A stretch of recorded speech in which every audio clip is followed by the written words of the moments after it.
Gold, trusted gold buyers. మీరు తాకట్టు పెట్టిన బంగారాన్ని విడిపించి ఈ రోజు ఉన్న మార్కెట్ ధరకు కొనబడను.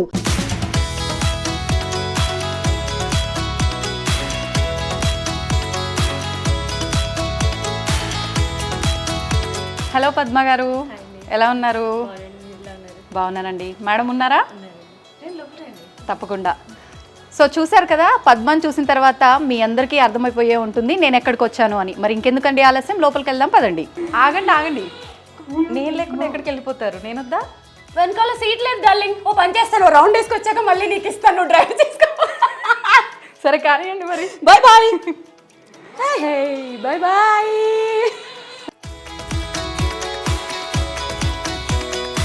మొత్తానికి యూత్ యంగ్ ఇదంతా పక్కన పెడితే చాలా చిన్నపిల్లవ అయిపోయినట్టు, కాసేపు నేను అంటే ఒక బేబీని మమ్మీ పక్క నుండి స్కూటర్ నడిపిస్తున్న ఫీలింగ్ కాసేపు వచ్చింది. అబ్బా సూపర్, ఆ ఊహ ఎంత బాగుందో. కానీ అంటే నేను మమ్మీని మీరు పాపని కాదు, నాకు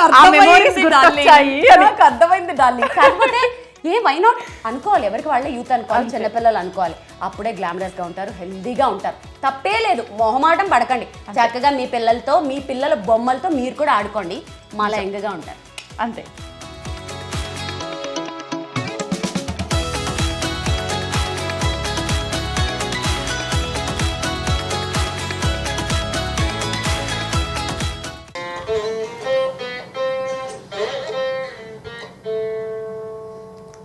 హాయ్ వీణా గారు, ఎలా ఉన్నారు? త్వరగా ఉన్నాను, మీరు ఎలా ఉన్నారు? నేను 2015-16 అప్పటి నుంచి అనుకుంటా. నన్ను చూసి పెరిగాను లేదు అలా స్కూల్కి వెళ్ళి పెరిగాను. యాక్చువల్లీ నాకు వీణా వాయించే వాళ్ళు ఎవరైనా ఉన్నారు నాకు తెలిసింది అని అంటే అది మీ నుంచే. ఎందుకంటే సోషల్ మీడియాలో మీ వీడియోస్ చాలా వైరల్. నాకు తెలిసి మీకు 1.69 మిలియన్ దాకా యూట్యూబ్ సబ్స్క్రైబర్స్ ఉన్నారు. అప్పటికి నాకు యూట్యూబ్ అంటే ఏంటో కూడా తెలియదు. ఆ టైం నుంచి మీరు యూట్యూబ్లో, ఇన్స్టాగ్రామ్స్లో ఈ వీడియోస్ అన్నీ చూసి అరే ఎప్పుడైనా కలవాలి, ఒక్కసారి మాట్లాడాలి, ఈ వీణ గురించి తెలుసుకోవాలి, ఎందుకు ఈ ఫీల్డ్లోకి వచ్చారు, ఇలాంటి డౌట్లు నాకు చాలా ఉన్నాయి. అలా నేను ఎప్పటి నుంచో నేను ఇంటర్వ్యూ కోసం ట్రై చేస్తే ఫైనల్గా నాకు టైం ఇచ్చారు. చాలా థ్యాంక్ యూ సో మచ్. ఇలా క్యాజువల్గా అంటే అంత ప్రొఫెషనల్గా కాకుండా క్యాజువల్గా మాట్లాడుకొని నాకు కొన్ని చెప్పండి. నాకు కొన్ని డౌట్స్ ఉన్నాయి. చెప్పిన దాంట్లో నాకు నచ్చింది ఏంటంటే, నేను ఆల్మోస్ట్ ఇంటర్వ్యూలు ఎందుకు ఇవ్వనంటే, నా వీణ గురించి ఏదైనా ఇన్ఫర్మేటివ్ గా ఉంటే ఓకే, కానీ అంటే నాకు అది సూట్ కావు. మిగిలినవన్నీ ఏంటో వేరేవన్నీ అడిగి దాంట్లో నేనేదో మాట్లాడి అది కాంట్రవర్సీలు అయ్యి ఎత్తుకొచ్చిన రచ్చ. సో ఇప్పుడు నువ్వు అన్న దాంట్లో నాకు నచ్చింది ఏంటంటే, అసలు వీణ గురించి ఎందుకు వచ్చారు ఇవన్నీ తెలుసుకోవాలన్నావు చూడు, అది నాకు చాలా బాగా నచ్చింది. నువ్వు అడుగు చెప్తాను. నిజంగా చెప్పాలంటే అసలు వీణ అనే ఒక ఇన్స్ట్రుమెంట్ ఉంది అని తెలియనప్పటి నుంచే చూడడం స్టార్ట్ చేయడం ఒక లెక్క అయితే, మీ పేరు శ్రీవాణి అనేది పక్కన పెట్టి వీణా శ్రీవాణి కదా, మీ పేరే వీణా శ్రీవాణి. అసలు వీణ అంటే ఏంటో తెలీదు, అలా ఫిక్స్ అయిపోయింది చాలా వరకు కూడా. అంటే ఇప్పుడు మీ వల్ల చాలా మందికి వీణ గురించి తెలిసి ఇప్పుడు అందరూ ప్రాక్టీస్ చేసేంత వరకు వచ్చారంటే ఒక రకంగా అది మీ వల్ల, మీ సోషల్ మీడియాలో మీరు అప్డేట్స్ వెంటనే ఇవ్వటం వల్లనే చెప్పొచ్చు. మరి యాక్చువల్లీ నేను మీ పేరు ఏమని చెప్తూ ఉంటాను తెలుసా అండి, బయట వీణా వాణి అంటాను. చాలా మంది వీణానే అనేస్తారు, వాణి ఇంకా యాడ్ చేసిన వీణా వాణి గారు అని పిలుస్తా. అండ్ ముందుగా కంగ్రాచులేషన్స్. దేనికి? కార్ కొన్నారు కదా. బాయ్ అనిపించుకున్నావు, వీణ నుంచి కార్కి వెళ్ళావా? అంటే ఫస్ట్ అక్కడి నుంచి ఏదైనా ఒక మంచి జరిగినప్పుడు దానికి చెప్పాలి కదా. నాకు కార్ కొన్నందుకు కంగ్రాచులేషన్స్ చెప్పకు, మా ఆయన నాకు రీసెంట్ గా సైకిల్ కొన్నారు, దానికి చెప్పు. అదేంటి సైకిల్ ఏంటండి? నా ఫేవరెట్ వెహికల్ సైకిల్ కాబట్టి.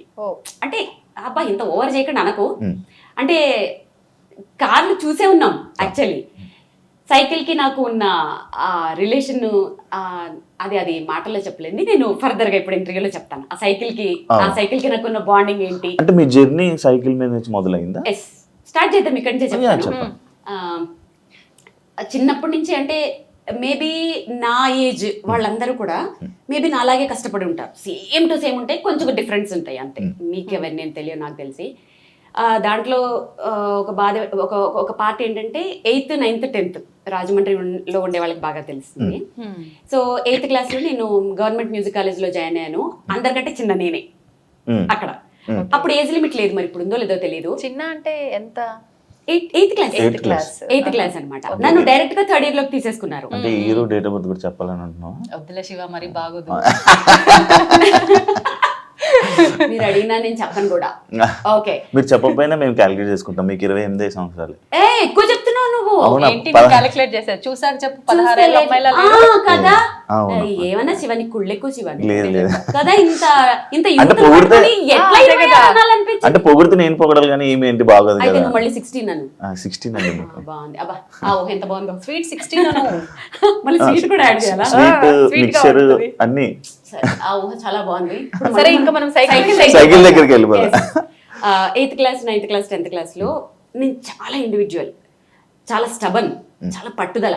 అదేంటో తెలియదు. 5th క్లాస్ నుంచే ఏది మంచి ఏది చెడు, ఏ పని చేస్తే బయట వాళ్ళు తిడతారు, ఏ పని చేస్తే డీసెంట్ గా ఉండాలి, అదేంటో తెలియదు. మేబీ జీన్స్ అనేదాన్ని నేను చాలా బాగా నమ్ముతాను. మా ఫోర్ ఫాదర్స్ నుంచి ఆ డిగ్నిటీ ఆ డీసెన్సీ వచ్చిందేమో తెలియదు. సిటీ బస్ ఎక్కేదాన్ని కాదు, ఆ తోసుకుంటూ ఆ రద్దీల్లో వెళ్ళడం. నో, థియేటర్కి వెళ్ళి సినిమా చూసేదాన్ని కాదు. అంటే ఆ రద్దీలు అవి కొంచెం ఇండివిజువల్ గా ఏంటో ఒక డిగ్నిటీ. 8th క్లాస్ లో మ్యూజిక్ కాలేజ్ లో జాయిన్ చేసిన తర్వాత ఎంత నడకంటే అబ్బా, నాది చూడలేక మా కాలనీలో ఎవరో వాళ్ళ సిస్టర్కి పెళ్ళైపోతే ఒక స్లిమ్ పాతబడిపోయిన సైకిల్ ఇచ్చారు. దాని మీద నేను ఎంత సాధించేసుకున్నానంటే, నా వరకు సాధించడం అంటే ఏదో అనుకునేరు, నా వరకు మార్నింగ్ 6 o'clock లేచేదాన్ని.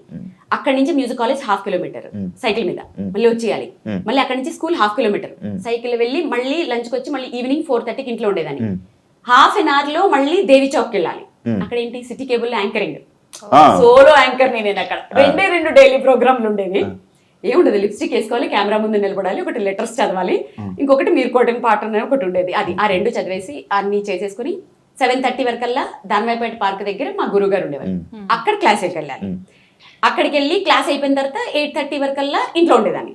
9కి భోజనం అయిపోయిన తర్వాత మళ్ళీ స్టడీస్ చేస్తూ ఖాళీగా ఉండేదన్నా? లేదు, చేతులు ఖాళీగా ఉండేవి కావు. లేదు, వీణ కాదు. అప్పట్లో ఈ ఉల్లెన్ తోటి రబ్బర్ బ్యాండ్స్ వచ్చేవి, నీకు ఐడియా ఉందా? అవును.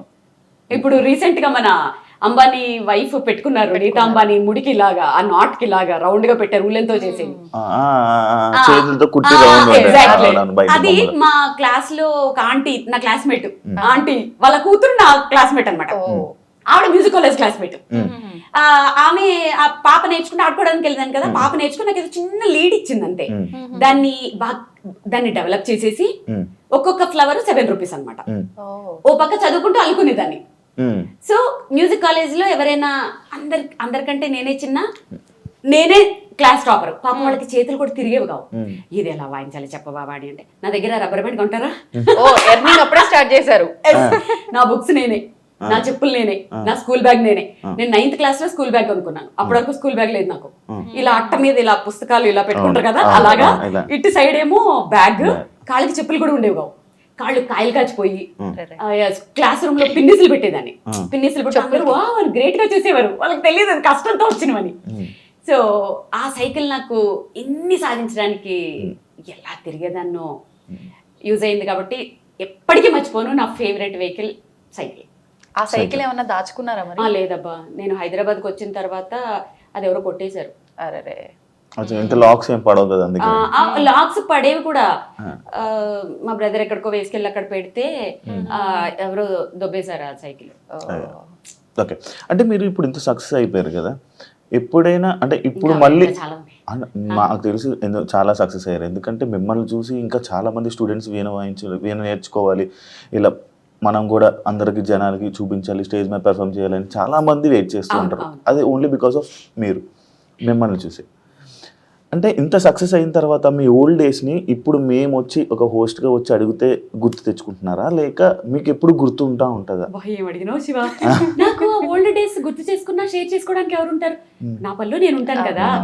సో ఇవి షేర్ చేయాలి అని ఎప్పుడు అనుకుంటూ ఉంటాను. చాలా బాగా అడిగావు. ఇప్పుడు మీరు అడగటం వల్ల కదా ఇవన్నీ చెప్పాను, లేకపోతే అందరు ఏమనుకుంటారు, ఇప్పుడు నువ్వు కంగ్రాట్స్ చెప్పావు, ఆవిడకేంటి రేంజ్ రోవర్ కార్లో తిరుగుతుంది అది ఇది అనుకుంటారు. కానీ అసలు ఆ పడ్డ కష్టం ఇంకా చాలా క్రిస్ప్గా చెప్పేశాను. కానీ యూనిఫామ్ కూడా ఉండకపోయేది శివ. అంటే మా చెల్లిది వేసుకునేదాన్ని అనమాట, చిన్న స్కర్ట్. మా చెల్లిది నాకు ఎంత వస్తుంది, అది ఇక్కడికి పొట్టుకుండేది, ఇక్కడ ఎలాస్టిక్ కూడా ఉండేది కదా, అక్కడ ఒక పిన్నీస్ ఉండేది, పిన్నీస్ పెట్టేదాన్ని. కింద చాక్పీస్ పడిపోతే టీచర్ ఇవ్వమంటే ఒంగోలంటే కష్టం, పిన్నీస్ ఊడిపోతుందో, చాలా రకాలు. ఎంత కష్టంతో ఇక్కడికి వచ్చానంటే, అందుకని ఇప్పుడు ఇప్పటికంటే కూడా నాకు ఆ ఓల్డెన్ డేస్ అవి అవి చాలా ఇదనిపిస్తాయి, గుర్తొస్తూ ఉంటాయి కదా. బాగా. ఎలాంటి సిచ్యువేషన్లో గుర్తొస్తుంది నార్మల్ గా మీకు? నేను ఏదైనా కొంచెం ఇప్పుడు ఒక మంచి ప్రోగ్రామ్ చేసిన, ఎవరైనా నన్ను అప్రిషియేట్ చేసిన, ఇప్పుడు లైక్ ఇప్పుడు ఒక సైకిల్ కొనుక్కున్నాను, ఆ సైకిల్ కొనుక్కున్నప్పుడల్లా అవి గుర్తొస్తుంటాయి. నేను పద్మ ఇప్పుడు మీటింగ్ పెట్టుకున్నప్పుడల్లా వారానికి ఒక్కసారైనా ఆ పాతవన్నీ వచ్చేసి పద్దు అప్పుడు ఇట్లా అయింది, పద్దు ఏమో దాని చిన్నప్పుడు చెప్తుంటాయి, ఇద్దరు సిమిలర్ గా ఉంటుంటాయి.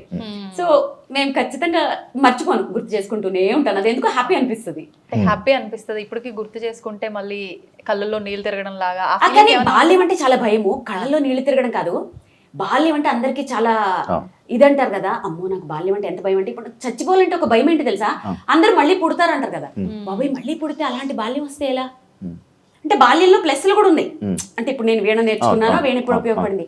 కానీ అంత భయంకరమైన బాల్యం మో మళ్ళీ వస్తుందేమో అన్న భయం యాక్చువల్గా. అందుకని ఆ బాల్యాన్ని నేను తలుచుకోవాలనుకోను.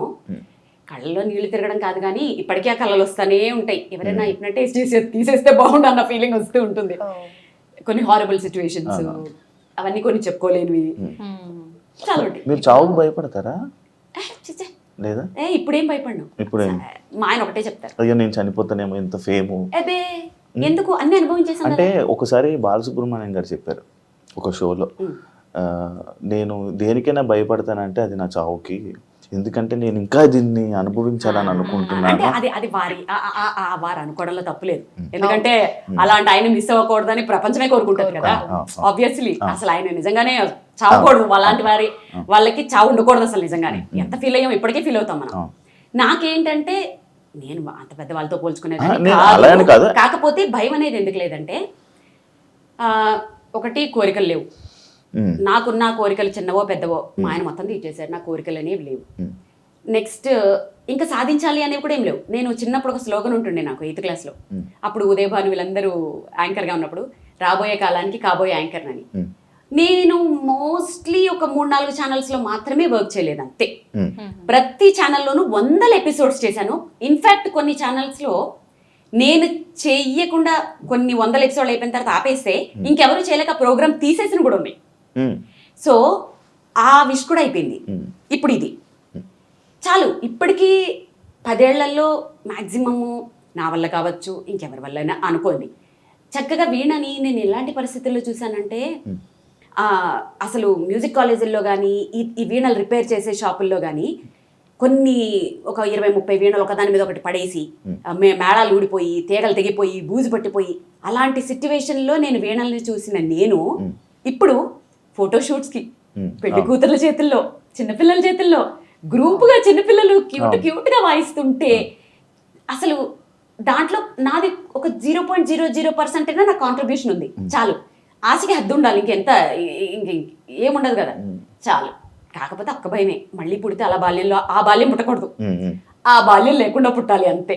సో అందుకని చావంటే బేసిక్ గా ప్రతి ఒక్కరు కూడా చాలా వరకు అంటే కష్టాలు ఉన్న ప్రతి ఒక్కరు కూడా అనుకునేది ఏంటి అంటే, పేరెంట్స్ దగ్గర పుట్టి పెరిగి ఉన్న ఆ బాల్యంలో ఉన్న లైఫే నేను మర్చిపోలేనిది, ఇప్పుడు ఏంటి కష్టాలు నాకు అని చెప్పి ఆ బాల్యమే మళ్ళీ నాకు రావాలి, ఇది వద్దు అనుకుంటారు. కానీ మీరు రివర్స్ అంటే ఇప్పుడు మీరన్న ఈ కష్టాలు ఆబ్వియస్లీ చాలా వరకు మేము ఫేస్ చేసాము అంటారు, కానీ ఎవరిది వాళ్ళకు అర్థం అవుతుంది. అంటే ఎందుకు మీరు ఇలా అనుకోవడానికి రివర్స్ లో అందరికి అంటే అది సిచ్యువేషన్స్ అవి ఏవి షేర్ చేసుకోలేనివి, నా పర్సనల్, అవి చెప్పుకోకూడదు కూడా, బాగోదు. అదంతే. అది తెలిసిన వాళ్ళకి తెలుస్తుంది, విన్న వాళ్ళు వింటూ ఉంటారు కదా. సో పేరెంట్స్ అనేవాళ్ళు కంపల్సరీ పిల్లల్ని దేనికి ఫోర్స్ చేయకూడదు ఎప్పుడు. అంటే జనరల్గా చెప్తున్నాను, నాది కాదు, మామూలుగా చెప్తున్నాను. ఓకే, పిల్లలకి ఎప్పుడు ఫ్రీడమ్ ఇవ్వాలి, పెంచేలా పెంచాలి. పేరెంటింగ్ కూడా చాలా పర్ఫెక్ట్. అసలు ఇవాళ రేపుల్లో పిల్లలకి నువ్వు అడగకపోయినా చెప్పేస్తున్నాను, ఇప్పుడు పిల్లలు ఒక చిన్న క్లారిటీ, అంటే పిల్లలు అంటే అమ్మాయా అబ్బాయా? ఇద్దరు. ఇప్పుడు చాలా మంది పిల్లలు మన గాడి తప్పిపోయి చాలా మందిని చూసినప్పుడు ఇప్పుడు ఎట్లున్నారు, తప్పు పేరెంట్స్ది, పిల్లలు కాదు. ఎందుకంటే ఒక 30 years బ్యాక్ పిల్లలు ఇలా లేరు, చక్కగా పెరిగారు, చక్కగా సంసారాలు చేసుకున్నారు.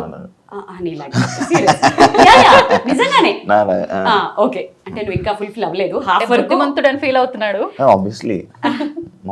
నాకు తెలీదు, మాక్సిమం నేను చూసినంత వరకు పర్వాలేదులే, అంత మరి నువ్వు ఆ బ్యాచ్ కి చెందినోడివి కాదని నా ఫీలింగ్.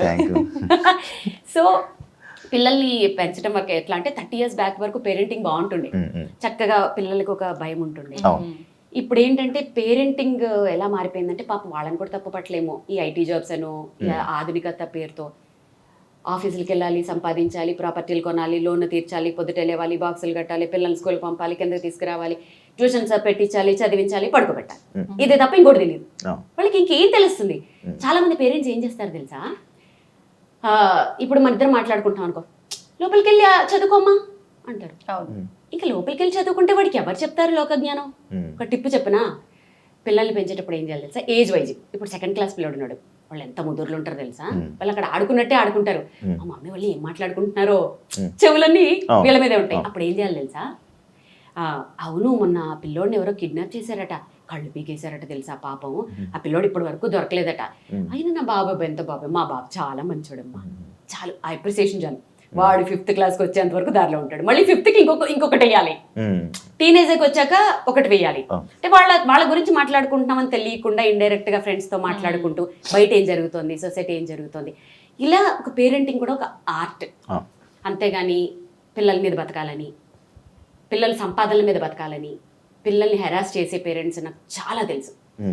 నిజంగా అది ఆ క్రూయల్టీ అది మారాలి. ఆ పిల్లల సంపాదనల కోసం వాళ్ళని టార్చర్లు పెట్టి, ఆడపిల్లలు అయితే మరి అంటే ఇప్పుడు మరి స్కూల్స్ లో కూడా అలాగే చదివిస్తున్నారు కదా పిల్లల్ని, నువ్వు జాబ్ చేయాలి, నువ్వు ఏదో చేయాలి, వాళ్ళు సైకిక్ అయిపోతున్నారు. సో ఎంతమందికి ఇప్పుడు 10th class పిల్లలకి 10x10 అడిగితే టక్కుమని ఎంతమంది చెప్తారు శివ? 10x10 ఎక్కువద్దు, ఎంతమంది చెప్తారు? అది జస్ట్ చెప్పాను. సో చదివే కాదు, యాక్చువల్గా వాళ్ళకి లోక జ్ఞానంతో పాటు చదువు కూడా ఉంటే బాగుంటుంది. అండ్ వీణా గారిని నేను చూస్తున్నప్పుడు, అంటే ఇప్పుడు ప్రెజెంట్ ఉన్న సోషల్ మీడియాలో చూస్తున్నప్పుడు, మిమ్మల్ని చూస్తున్నప్పుడు ప్రత్యేకంగా చాలా ట్రెడిషనల్గా ఉంటారు. ఎప్పుడు మిమ్మల్ని ట్రెడిషనల్ వేలోనే అసలు చాలా చక్కగా ఉంటారు, నిండుగా చాలా మంచిగా అనిపిస్తుంది. అంటే అది ఏమో తెలీదు. ఇప్పుడు చాలామంది అబ్బాయిలకు కూడా ఇలా ట్రెడిషనల్గా ఉంటే నచ్చుతూ ఉంటారు. అలానే మిమ్మల్ని చూసినప్పుడు నాకు ఆ ట్రెడిషన్ నచ్చుతుంటుంది. అంటే మీ దగ్గర అంత డబ్బు ఉంది, మీరు పెద్ద ఫేమ్లో ఉన్నారు, అంటే బయటికి వెళ్ళేటప్పుడు కూడా మీరు చూపించుకోవచ్చు. బట్ మీరు అలా ఉండరు. అసలు ఆ డబ్బుని ఏమి మీరు వాడరు. అసలు ఆ లైఫ్ వేరు, ఆ డబ్బు లైఫ్ వేరు, అదేం లేదు. చాలా సింపుల్గా కూల్గా ఉంటుంటారు. అంటే దానికి రీజన్ ఏంటి? అంటే మీ లైఫ్ స్టైలా? లైఫ్ స్టైల్ ఒకటి అంతే. మోస్ట్లీ ఏంటంటే అది ఏంటో శివ, ఇద్దరం కూడా అంతే. నేను, మా ఆయన, నా కూతురు కూడా అంతే. ఏదో ఎప్పుడు అది నిజమే నువ్వు చెప్పినట్లు ఏమి ఎంతసేపు ఏదైనా సాధించాలి, నా చుట్టూ ఉండాలి, వాళ్ళని బాగా చూసుకోవాలి, ఇంకా లైఫ్లో ముందుకెళ్ళాలి, మేము ఏదైనా పట్టుకుంటే అది దాన్ని సాధించే వరకు నిద్రపోకూడదు అనే ఉంటుంది తప్ప నిజంగానే ఏమో అది చూపించాలి అని ఎప్పుడు అనిపించలేదు. మధ్యలో ఏదో చూపిస్తూ ఉంటాను, ఏవో చిన్న చిన్న బ్యాగులు అవన్నీ కొంచెం నీడెడ్ కాబట్టి అంతే. ఎలా పడితే అలా వెళ్ళిపోతూనే ఉంటాను. అంటే ఆడంబరం డబ్బులో ఏవో నాకు అసలు అదే ఉండదు, అలా వెళ్ళిపోతూనే ఉంటాను. ట్రెడిషన్ అనేది నేను పుట్టి పెరిగిన అదే అనుకో వాతావరణం. మేబీ మాదొక అగ్రహారం. ఇక్కడ ఒకటి చెప్పిన, పాయసంలో చిన్న జీడిపప్పు వస్తే అర్ధగంట సేపు నోట్లో నానబెట్టుకొని తిన్న రోజులు నాకు తెలుసు. సంవత్సరంలో పండక్కి కొన్న ఒక్కటే డ్రెస్సు సంవత్సరం అంతా దాచుకొని వేసుకున్న రోజులు నాకు తెలుసు. ఎప్పుడు పండగ వస్తుందా, పిండి వంటలు వండుకుందామా అని ఆ పిండి వంటల్ని కొంచెం కొంచెం కొంచెం కొంచెం ఎక్కడైపోతాయో అని ఎక్కువ రోజులు దాచుకొని తిన్న రోజులు నాకు తెలుసు. రిక్షాలోనో ఆర్టీసీ బస్సులోనో ఎక్కుతూ ఫ్లైట్ ఎక్కిన ఫీలింగ్, ఆనందపడిన మనుషులు ఉన్న రోజులు నాకు తెలుసు. నాన్న ఎక్కడ కష్టపడతాడో అని అరిగిపోయిన పెన్సిల్కి పెన్ని క్యాప్ పెట్టి రాసుకున్న రోజులు నాకు తెలుసు.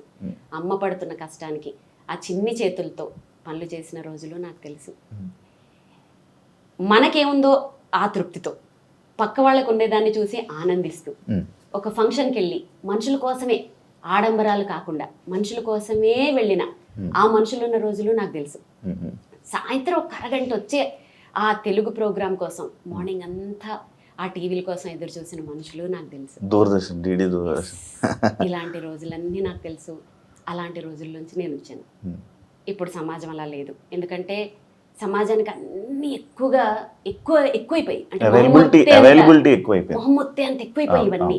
దానివల్ల ఏంటంటే జనాలు ఎటు పోవాలో తెలియక ఏం చేయాలో తెలియక అటు షో ఆఫ్లు చేసుకోవాలా, పక్క వాళ్ళని చూసి ఇమిటేట్ చేసి బాధపడి డిప్రెషన్లోకి వెళ్ళాలా, లైఫ్ని పాడు చేసుకోవాలా. అసలు అంటే అంటే ఒక రోజు చూసింది రెండో రోజు బోర్ కొట్టేస్తుంది. అది తల్లా చెల్లా భర్త పెళ్ళమా ఏం తెలియట్లేదు, ఒకరోజే ఏదైనా సినిమాలా పాటలా ఏదైనా. సో నేను అప్పుడు పెరిగిన దాన్ని కాబట్టి నా మోరల్స్ ఎథిక్స్ నాకు తెలుసు కాబట్టి దేన్ని చూసి అనేసుకుని అవన్నీ ఏమి ఉండవు, గ్రౌండెడ్గానే ఉంటాను. కానీ మీరు అప్పట్లో అంటున్నారు, కానీ మీరు ఇప్పుడు చెప్పినవన్నీ నేను చేశాను. ఆ పెన్కి క్యాప్ పెట్టి ముళ్ళు ముందు నుంచి వచ్చి రాశాను. సేమ్ ఏజ్ కదా. ఏమో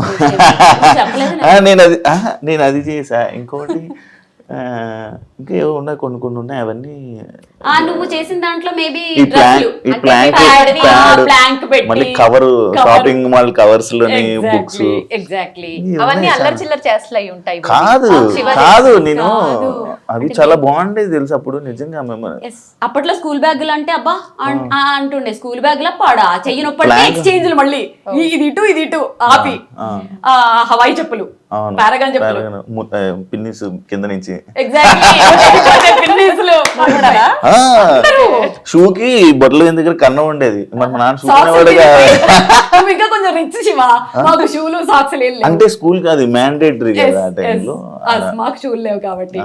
సో ఇంకా నువ్వు కొత్త బట్టలు కూడా ఇప్పుడు రేర్ గా చూస్తుంటావు. చిన్నప్పుడు ఇంత ఇప్పుడు చాలా రేరు. సంక్రాంతికి ఒకటే షర్టు, ఎన్నో ఫోటోషూట్ లో అదే షర్ట్ ఉండేది. ఇవన్నీ చూస్తుంటే ఏం కాంగ్రెస్ నా ఏజ్ కూడా అంత పెరిగిపోయిందా అని ఆలోచిస్తున్నా. నువ్వే చెప్పుకుంటున్నావు నిజంగా. జస్ట్ జోక్ చేశాను.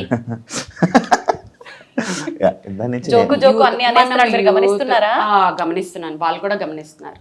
మనం యూత్ లేదు కాదు. ఇంకోటి మీరు ఎలా మెయింటైన్ చేస్తున్నారు కొంచెం చెప్పండి టిప్స్. అందం నిజంగా ఇది నేను అడగాలి. ఉత్తనే చెప్పేస్తారంటే ఫీజులు ఇస్తే చెప్తారు. కోర్స్ ఏమైనా ఉందా?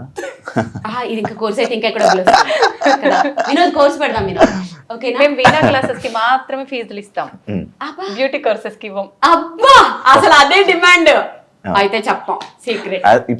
ఇప్పుడు దాంట్లోనే మనకి మన ఇలా మెయింటైన్ చేయడం అదే ఇంపార్టెంట్ తెలుసా. ఇప్పుడు చూడు నేను అవ్వట్లేదు శివ, మెయింటైన్ చేద్దామన్నా ఉన్నది చెప్తున్నాం.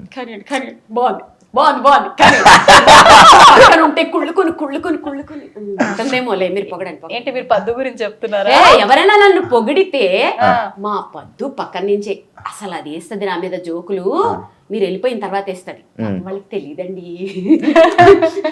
అని కుళ్ళుకుంటూ ఉండొచ్చు పక్క నుండి. మీరు పొగడండి శివ, మీరు పొగడండి తప్పకుండా.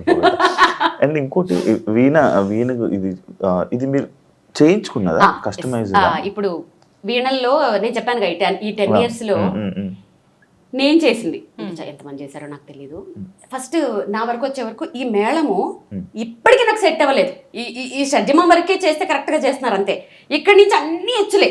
దీన్ని చేయించడానికి ఎంత కష్టపడుతున్నానంటే ఇక్కడ వరకు పర్ఫెక్ట్ గా ఇప్పటి వరకు నాకు చేసిన వాళ్ళు కానీ నాకు ఇప్పటి వరకు సెట్ అవ్వలేదు. దీని మీద నేను ఎంత ఖర్చు పెట్టానంటే ట్యూనర్లు పెట్టి చేయించి అది పెట్టి కొంచెం ఒక మోస్తరుగా ఓకే. ఇది నేను ఎందుకు ఈ రాడ్ ప్లేట్ ఇది నేను ఇన్వెంట్ చేసిందే. ఇది ఎందుకు పెట్టానంటే ఫ్లైట్లో వెళ్ళేటప్పుడు ఈ వీణ అనుకో పెద్ద బాక్స్ వస్తుంది, అది లేడీస్ మొయ్యలేరు. ప్లస్ కొన్ని ATR ఫ్లైట్స్ లో ఏంటంటే ఆ లగేజ్ వేసుకోరు, అప్పుడు షోల్ ప్రాబ్లం అవుతుంది. దీనికి ఏంటంటే ఇది డిటాచబుల్, ఇది తీసేసి ఇది తీసేసి స్లిమ్ గా నేను ఇప్పుడు బాక్సులు తీసుకెళ్తుంటాను. అలా దానికి బాక్స్ చేయించుకున్నాను. సో ఇది నేను డిజైన్ చేయించుకున్నది ఫర్ లేడీస్ అనుకోవచ్చు, ఈజీ ట్రావెలింగ్ అనుకోవచ్చు. ఇది